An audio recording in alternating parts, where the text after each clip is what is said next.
নমস্কাৰ বন্ধু বান্ধৱীসকল, অন্য এটা নতুন ভিডিঅ'লৈ স্বাগতম জনাইছোঁ।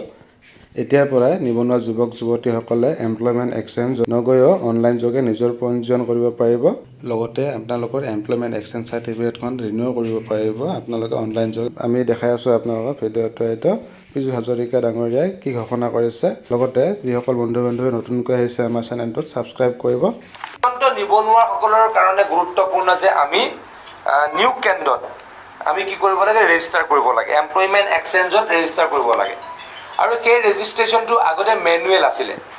ল'ৰা ছোৱালী গৈ থিয় হৈ থাকি অফিচত বাৰে বাৰে গৈ তেওঁলোকে কি কৰিব লাগে, ৰেজিষ্ট্ৰেশ্যন কৰিব লাগে। এতিয়াৰ পৰা এমপ্লয়মেণ্ট এক্সচেঞ্জত অনলাইন ৰেজিষ্ট্ৰেশ্যন হ'ব। ঘৰতে বহি যুৱকজনে বা যুৱতীগৰাকীয়ে মানে নিবনুৱাসকলে ৰেজিষ্ট্ৰেশ্যন কৰিব পাৰিব। এইটো অত্যন্ত গুৰুত্বপূৰ্ণ সিদ্ধান্ত বুলি মই উপলব্ধি কৰোঁ। ভিডিঅ'টো ভাল লাগিলে লাইক কৰিব, লগতে বন্ধু বান্ধৱীৰ সৈতে শ্বেয়াৰ কৰিব। জয় অসম।